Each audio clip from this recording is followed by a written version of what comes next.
Kalau akhlak-akhlak yang baik seperti jujur, amanah, tanggung jawab, berbagi, dermawan, suka bersedekah gitu ya. Dan hal-hal yang semisalnya ya, berpenampilan yang rapi, bertutur kata yang santun misalnya, menghormati orang yang lebih tua dan segala macam hal itu harusnya kita tanamkan kepada keluarga kita.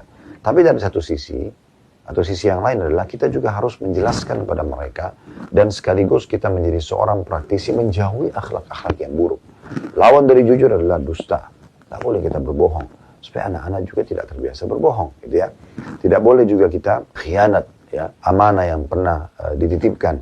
Walaupun hal yang kecil. Misalnya anak kita hanya mengatakan, ayah, ibu saya titip ini ya. Lalu kemudian kita menganggap remeh dan kita memakan titipan contoh misalnya permen atau makan. Itu hal yang kecil. Tapi itu amanah. Maka anak itu akan berpikir, oh ternyata boleh ya memakan yang bukan punya orang gitu ya. Itu bukti ayah saya dan ibu saya pun makan. Jadi kita contoh, atau kita ingkari janji. Kita pernah janji pada anak-anak sesuatu lalu kita tidak penuhi. Lalu anak itu bertanya, kemarin ayah dan ibu janji. Oh iya lupa, udahlah nanti aja. Misal, kita anggap remeh. Maka ini menanamkan karakter yang buruk. Karena mereka akan berpikir, oh ternyata boleh ya orang itu mengingkari janji.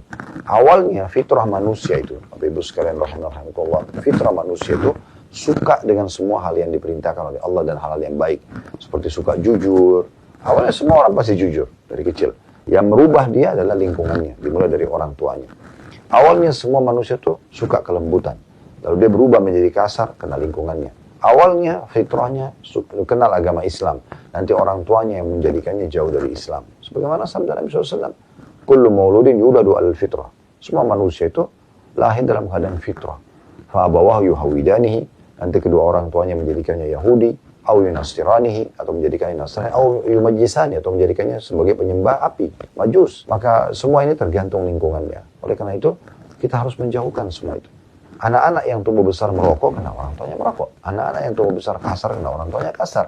Anak-anak yang tumbuh besar suka berantem, karena lihat orang tuanya berantem. Anak-anak yang pelit, karena lihat orang tuanya pelit. Dia ajarkan anaknya supaya pelit. Misalnya anaknya mau memberi, udahlah nggak usah untuk apa memberi, itu buat kamu sendiri. Contoh, misalnya. Walaupun kita bisa mendidik anak-anak kita bisa mengatakan, nah, yang misalnya dia terlalu royal juga, kita bisa membatasi selain mengatakan, ya, kali ini adalah buat kamu makan, gitu ya. Nanti besok misalnya ayah dan ibu akan berikan yang kamu bisa bersedekah kepada teman-teman. Jadi mereka juga bisa belajar. Nah, itu oke, masih oke.